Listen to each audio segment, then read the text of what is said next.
último leilão para valer no Brasil foi 2006. Né? Essa é a realidade. Vamos voltar um pouco depois desse assunto do leilão. Mas então o governo resolveu alterar e criou alguns projetos, né? Mudou o regime da concessão para partilha, né? O regime de concessão ele continua existindo para blocos do pós-sal e o regime da partilha passa a existir para os blocos de pré-sal que venham a ser leiloados, né? Você não teve nenhum leilão ainda de pré-sal até agora, mas o regime da partilha vai nessa direção, né? Agora, esse regime da partilha é um regime que tem uma característica bem brasileira, né? A partilha é um modelo jurídico que existe em vários lugares do mundo, muito em países da África. Por que em países da África?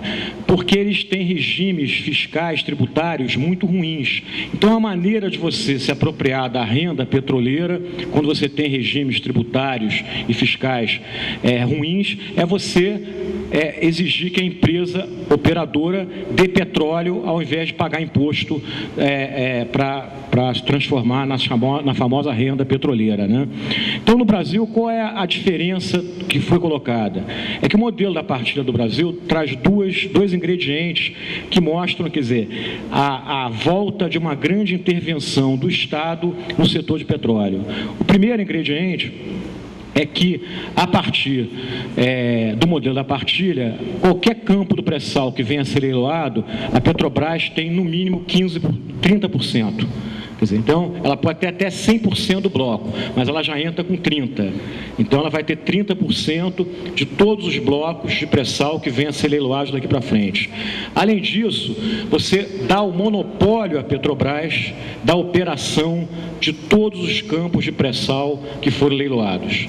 Então, com isso, você começa a ter uma certa insegurança jurídica e também uma menor estabilidade regulatória. Por quê? Porque o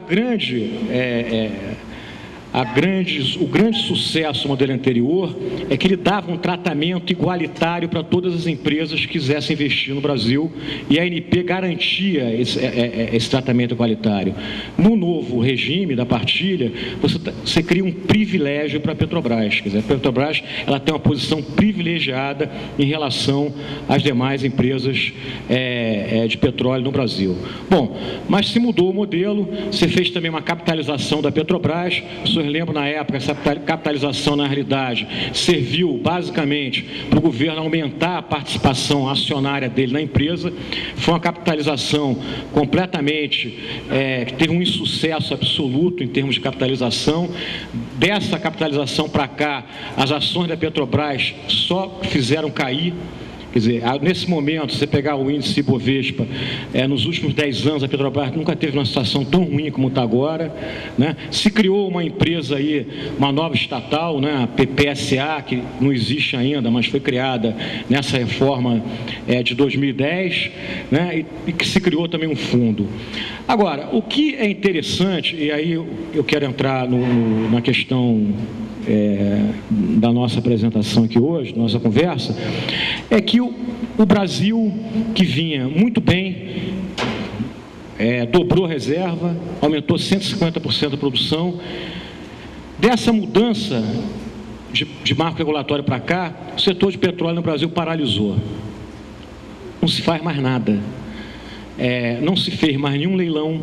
Então, o governo diz que é desde 2008, na minha opinião, é desde 2006 que não se faz nenhum leilão, né? Ao não fazer nenhum leilão, você impede aumento de reservas, você impede aumento de produção, né? Você impede a geração de novos empregos, do governo arrecadar com leilão.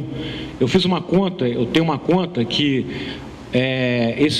o fato do Brasil não ter feito leilão nem em 2009, 2010, 2011 e não vai fazer 2012, o governo brasileiro deve ter perdido, em termos de bônus de assinatura, cerca de 15 bilhões de dólares por ano, o que dá um total mais ou menos de uns 60 bilhões de dólares que a gente está abrindo mão a não fazer leilão de petróleo. Então, não tem mais leilão. A Petrobras não consegue aumentar mais a produção dela, quer dizer, a produção da Petrobras está paralisada, quer dizer, há 3 para 4 anos, quer dizer, isso é outro fator que faz com que as ações da Petrobras tenham esse comportamento ridículo, né? A gente viu recentemente, por uma questão até de câmbio, mas é interessante chamar a atenção, que a Ecopetrol, a empresa da Colômbia, né, passou a Petrobras em valor de mercado. Quer dizer, o que é um nonsense completo. Como é que a Ecopetrol pode valer mais que a Petrobras? Não dá para entender uma história dessa. Os preços derivados estão congelados também. Você não aumenta preço de gasolina, você não aumenta preço de diesel, o que tem promovido um rombo enorme no caixa da Petrobras, né? Com isso, as importações estão crescendo muito, né? O governo incentiva compra de carro, né? Com gasolina subsidiada, você cria esse caos que a gente viu hoje nas cidades, né? Não pede nem a contrapartida para que a indústria automobilística faça motores mais eficientes. Então, a regra de mercado está totalmente respeitada, né? E o Brasil, então, é aquela história que o pré-sal ia acontecer, que o pré-sal ia resolver nossos problemas, até agora nada, né? A gente está paralisado, sem falar que o modelo também causou, né, uma fragmentação no Pacto Federativo, né? Ou seja, até hoje os estados produtores e municípios produtores não conseguem se entender com os estados não produtores e municípios não produtores. Então, o governo também, ao alterar esse marco regulatório num ano de eleição, né, que eu acho mais complicado se alterar isso no ano de eleição, ele também promoveu essa fragmentação no Pacto Federativo, que não está resolvida e está longe de ser resolvida. Recentemente, aqui em Brasília mesmo, a presidente foi vaiada por uma série de prefeitos ao comentar esse assunto. Então, está longe de resolver isso. E o setor paralisou. Enquanto isso, o que a gente vê no mundo? O mundo está investindo cada vez mais em petróleo, né? Na época que anunciou-se o pré-sal, o governo vendia a imagem que o Brasil ia ser o único país a atrair grandes investimentos, porque ninguém tinha uma reserva como a reserva do pré-sal brasileiro. O que a gente está vendo hoje é totalmente diferente. O que a gente está vendo é que esse ano 2012 vai se investir no setor de exploração e produção de petróleo algo em torno de 1,2 trilhões de dólares. Desse 1,2 trilhões de dólares, 380 bilhões nos Estados Unidos e Canadá. Enquanto no Brasil está se produzindo aí no máximo 100 mil barris de petróleo de pré-sal, no Canadá, a Sandy Oil, né, a areia pesada, já está produzindo 1,5 milhão de barris. O Canadá, segundo a Agência Internacional de Energia, isso não é um chute, é um dado registrado na agência, já é a segunda maior reserva de petróleo do mundo, só perde para a Arábia Saudita. Estados Unidos produzindo o shale gas, um gás não convencional. Preço do shale gas nos Estados Unidos, $2 o milhão de BTU.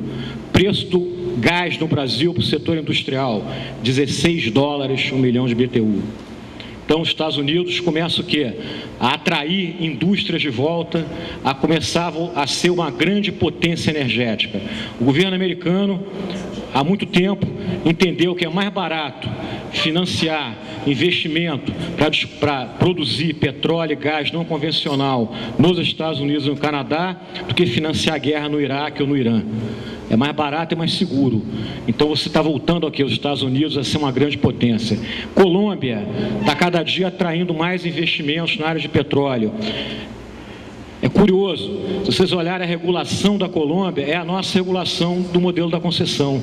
É a regulação feita como era a 9478, de 97. Né? Por isso que a Ecopetrol vale tanto quanto vale a Petrobras. Né? Então, o que está acontecendo hoje, que a gente tem que ter em mente, é que há uma disputa por investimentos no setor de petróleo. O Brasil não é monopolista do pré-sal. O pré-sal tem no Golfo do México, tem no Golfo Americano, tem na costa da África, e estão existindo outros petróleos hoje que a gente chama de não convencional, como é o oil sands no Canadá, como é o offshore na Antártica. Para vocês terem uma noção, o governo aqui às vezes fala, mas analistas de petróleo consideram o pré-sal brasileiro, aí eu estou falando do pré-sal de águas ultra profundas, aquele pré-sal que você fura acima de 4.000 metros, 3.000 metros de profundidade, é considerado um petróleo não convencional também. Por que é não convencional? Porque é um petróleo que também você não tem resolvido a tecnologia de exploração dele, né? Você não tem ainda, você não tem certeza, tem problemas logísticos, tem problemas até ambientais, que é na hora que você fura, qual o impacto ambiental que você pode causar ao transformar esse petróleo em águas ultra profundas em produção. Então, ele faz parte desse bloco de petróleo não convencional que o mundo cada vez está investindo mais, né? Vai ter eleições no México agora. Está se falando também do México mudar a regulação da indústria de petróleo, finalmente se flexibilizar lá o monopólio da Pemex, né? Se isso acontecer, é mais um país a concorrer com investimentos com o Brasil.